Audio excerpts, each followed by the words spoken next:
मजबूरी है आप। ऐसा करें, आज आप मेरे कंबल में लेट जाइए। जब ठंड कम हो जाए तो आप चले जाना। बेटा अगर कोई आ गया तो सब बर्बाद हो जाएगा। चाचा आप चिंता मत करिए, हम संभाल लेंगे। चाचा जी आपको बहुत सर्दी लग रही है। हाँ बेटी, थोड़ी ठंड लग रही है। आप मेरा कंबल ले लीजिए, मुझे कोई मसला नहीं। नहीं बेटा, मैं इतना भी जालिम नहीं हूँ कि खुद कंबल में सो जाऊं और तुम बिना कंबल के रहो। मुझे मालूम है तुम्हारे घर सिर्फ एक ही कंबल है।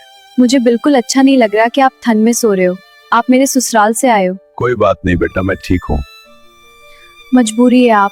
ऐसा करें, आज आप मेरे कंबल में लेट जाइए। जब ठंड कम हो जाए तो आप चले जाना। बेटा अगर कोई आ गया तो सब बर्बाद हो जाएगा। चाचा आप चिंता मत करिए, हम संभाल लेंगे। ठीक है, अगर तुम संभाल लोगी तो मैं थोड़ी देर के लिए तुम्हारे कंबल में लेट जाता हूँ, फिर अपनी जगह आकर सो जाऊंगा। मेरे शोहर फरहान का काम लाहौर में था और वो कई महीने से घर नहीं आए थे। एक दिन मैं बरामदे में कपड़े धोते धोते सोच रही थी कि कैसे ये ठंड इतनी तेज है। तभी मुझे खबर मिली कि कोई मेहमान आया है। फरहान का चचा इकराम, जो गांव में राजमिस्त्री का काम करते हैं। उनकी उम्र लगभग 65-70 साल की थी, लेकिन देखने में मजबूत और हेल्दी लगते थे। मैंने तुरंत उनका इस्तकबाल करने की सोची। राशन के लिए पास की दुकान से दाल और चावल उधार लिया और दिल से उनके लिए खाना बनाया। उन्होंने खाना खाया और बरामदे में रुके।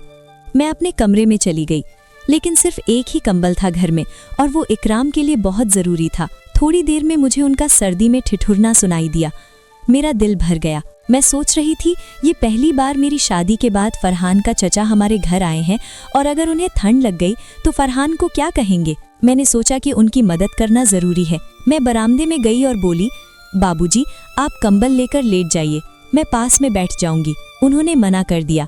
साइमा, मैं कैसे लेट जाऊं और आप ठंड में बैठी रहेंगी? मैंने मुस्कुराते हुए कहा, बाबूजी ठंड इतनी तेज है, आपको राहत मिलनी चाहिए, वरना मुझे कैसे सुकून मिलेगा। कुछ देर की चुप, फिर उन्होंने फाइनली मेरी बात मान ली और कंबल में लेट गए।